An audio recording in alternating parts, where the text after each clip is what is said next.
Whoever sees this and subscribes right now will get 2 free suits. Call it the Drake discount. We're going back to back. What's going on, Hilltop Mafia? Now listen, there is more news that we need to cover in this wild, wonderful, mystical world of the Kendrick-Drake beef. Now, for those of you who missed it, Kendrick announced that he's going on a huge stadium tour, the Grand National Tour, with the one and only SZA, which is just another night to square fuck you from Kendrick regarding SZA after Drake had these lyrics. Pip squeak, pipe down, you ain't in no big three, SZA got you wiped down. And how does Kendrick respond? Oh, let me just feature her twice on my new album drop, and then let me go on tour with her. But as if that wasn't enough, what I find really interesting is the announcement of one of the dates and stops on this tour. That's right, Kendrick is going to Drake's hometown. He will be playing in the 6. And who knows, after reports that Kendrick went to Drake's restaurant Delilah to write diss tracks, maybe he'll just pop in a new Ho King and we'll get a whole new battle. But one thing I find interesting about the rollout of this tour is how it's been announced and who's been promoting it. Obviously, Drake is now suing UMG. And the implications of that we made a video of, we've discussed. It's going to be interesting to see the fallout, just to see the implications of rap beefs, rap battles in general, and, you know, the battle of how far art can go and if we actually put filters on art and ride that slippery slope all the way through, but I digress on that. The bigger implication for me, and I think it is honestly a worry if you're a Drake fan, is the fact that he's going after one of the most powerful and biggest music labels in the world. I mean, you think Drake is a powerful man with his wealth and his vast resources. That is nothing compared to the machine that is UMG. And one thing I think we're gonna have to really keep an eye on, and what's gonna be interesting as news comes out, because you have to think who UMG is tied with, just in terms of media outlets, influencers, creators, obviously legally.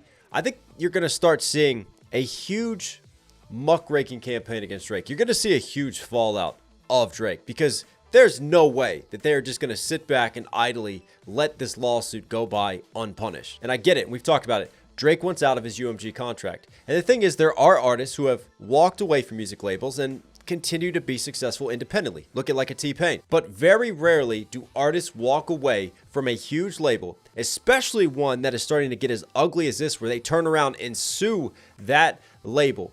Did they get to walk away unscathed? There is always a price to be paid, and UMG is going to extract that price on Drake. And I think we're already starting to see it just in little campaigns and just little sort of pieces now being moved on the board. One of which being the fact that UMG announced this tour on their Instagram page promoting Kendrick Lamar and his Grand National Tour. Remember Drake suing UMG for unfair promotion of Kendrick Lamar and Not Like Us, and how do they respond? Well, they turn around and they're going to double down on Kendrick and what he's doing. But UMG is not the only account that is posted promoting this tour. Oh, no, no, no, no, no. Drake thinks that he has an in with the Toronto Raptors, but he needs to just walk down the street and check what's going on at the Rogers Center, because the Toronto Blue Jays are all in on Not Like Us. I mean, right here on Twitter, Kendrick Lamar visits Rogers Center in June. Tickets go on sale December 6th at 10 a.m. The link is below. That's from the official Toronto Blue Jays account. And look, I get it. It's business, right? They want to sell tickets. And yeah, this tour in this stadium is going to sell out. People are going to want to see Kendrick play in Toronto because, hey, who doesn't love a gladiator battle? We all love the drama at the end of the day. And I think there's going to be a lot of eyes tuned in to that particular date just to see how it goes down and what happens. Also, it's only a couple days away from Father's Day, so another reason to celebrate and enjoy for Drake. And then with Juneteenth around the corner too, it just feels like a great opportunity for Kendrick to go back and back and just have the whole crowd chant, "They Not Like Us," but this time, why not do it in Canada? I mean, honestly, to me, this is just a huge slap in the face, very publicly. We're not even just making chess moves at the end of the day. This is just 2 middle fingers up, just proceeding as planned, just not caring about Drake and coming straight to the 6th to promote his tour. I mean, think about it. Think about the pop-up concert, right? Think about the whole West Coast. Think about LA uniting behind their artist and Kendrick Lamar. You know, he is really repping for that.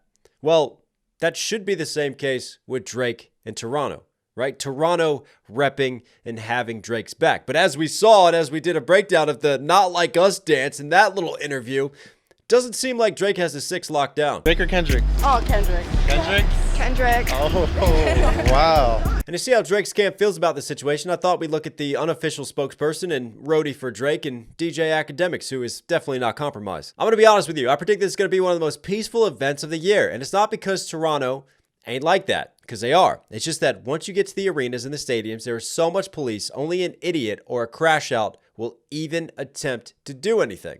Now, is he waving the white flag or is he trying to lull Kendrick into a false sense of security? I don't know. Maybe he's just waiting on the paycheck for his mole fees. They not like us. They not like us. They not like us. But yeah, I feel like Drake is definitely just going to have his TV turned off for the rest of the year and not tune in after the Super Bowl and then now playing at the Rogers Center. And, if Kendrick walks out in a Toronto Blue Jays fit, I'm done. That's it. But besides the blatant disrespect coming from Drake's own city, and I'm sure UMG had a hand in that and nudging that, I want to get back to this influence of UMG because I've seen another story starting to circulate again on the internet that I want to keep an eye on because I wonder if anything more is going to happen because this has implications legally. This has multiple implications for Drake, and this could be a possible downfall for him. Now, we all know that Drake loves his subtle innuendo disses, implying things that he's done. And there's one artist that at times he's been not very subtle with, and I'm talking about XXXTentacion. Rest in peace. And it was no secret that they had beef, and they had their drama and their troubles. Hell, Tentacion even went on his Instagram and said, look, if I die, there's one person I'm pointing the finger at, and that was Drizzy. And whether he did it or not, he's definitely had lyrics throughout the years bragging as if he was responsible for it or had a hand in the hit. I mean, hell, after Tentacion died, Drake then went on tour in Europe and called it the Assassination Vacation Tour.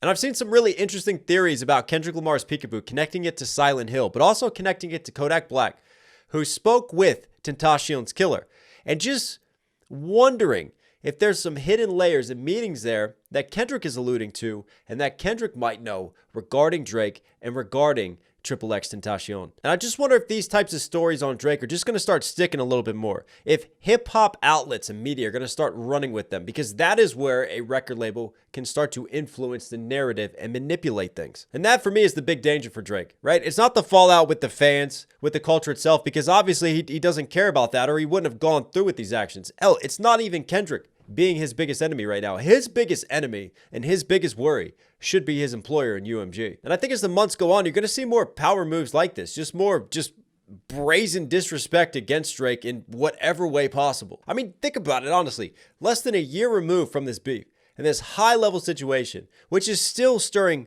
chaos and controversy. And Kendrick is announcing that he is coming to play a stadium in Drake City. There's no cool down period, right? There's no letting things lie and then playing there in a couple years. No, this is announced months later that he is doing this, that he is following through on the situation, and that he's coming with SZA as well. And listen, Drizzy, if you're out there and you want to go, tickets just went on sale. I held a couple for you.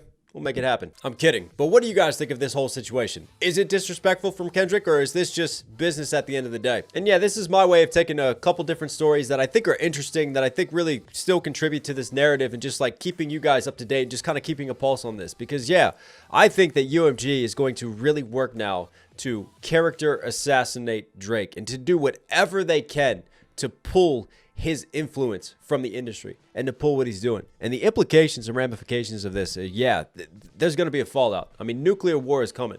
And yeah, we're just going to strap in our bunker and call it out from here. But anyways, I love you guys. Subscribe, notifications on, support the channel. Also, don't forget to copy your merch. We got black hats, we got hoodies, we got everything you need. knoxhillmusic.com. Go rep the brand. I love you guys. Stay safe, stay positive. Take care of your mentals. I love you. I'll catch you again.